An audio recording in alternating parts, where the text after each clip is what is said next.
Hello students. Lecture 2 में हमने HCF और एलसीएम कैसे फाइंड आउट करते हैं ये देख लिया था। अब हम इसी पे बेस्ड कुछ और क्वेश्चन भी लगाएंगे, जैसे find HCF and LCM of 13 and 17 by prime factorization method. तो हमें 13 और 17 का एचसीएफ एंड एलसीएम दोनों निकालना है। तो पहले हम एचसीएफ निकालेंगे। 13 का फैक्टर 13 ही होगा क्योंकि एक प्राइम नंबर है और 13 केवल 13 की टेबल में ही आता है। 17 का भी फैक्टर 17 ही होगा।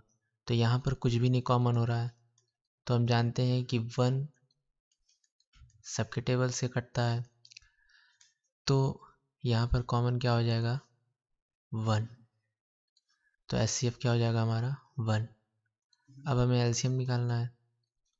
एलसीएम में क्या करते हैं, जो कॉमन वैल्यू रहती है उसे भी लिख लेते हैं और जो कॉमन नहीं हुआ उसे भी लिख लेते हैं।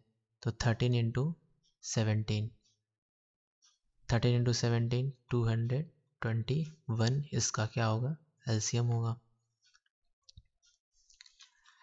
इसी तरह सेकेंड क्वेश्चन है कि find LCM and HCF of number which are 3 into 5 की पावर 2 एंड 3 की पावर 2 इंटू 7 की पावर 2। तो पहले इस नंबर को हम लिख लेते हैं 3 इंटू 5 की पावर 2। इसे हम इस तरह लिख सकते हैं, 5 की पावर 2 है तो 5 को 2 टाइम्स लिख लेंगे।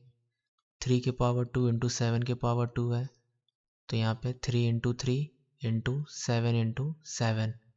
पहले हम एचसीएफ फाइंड आउट करेंगे। अब हमें देखना है कि क्या कॉमन है, क्योंकि एचसीएफ में केवल कॉमन देखते हैं। तो कॉमन 3 है और कुछ भी नहीं कॉमन है, तो हमारा एचसीएफ क्या हो जाएगा?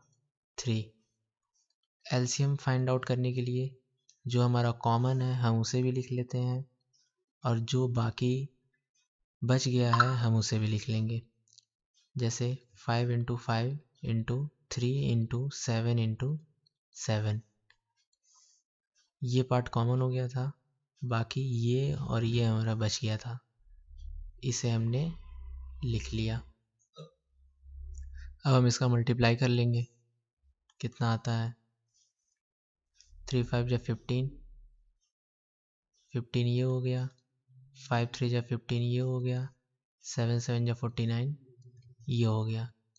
इसका आपस में हम मल्टीप्लाई कर लेंगे, 225 इसका मल्टीप्लाई हो जाएगा, बाकी 49 इसका मल्टीप्लाई हम चाहे तो कर सकते हैं।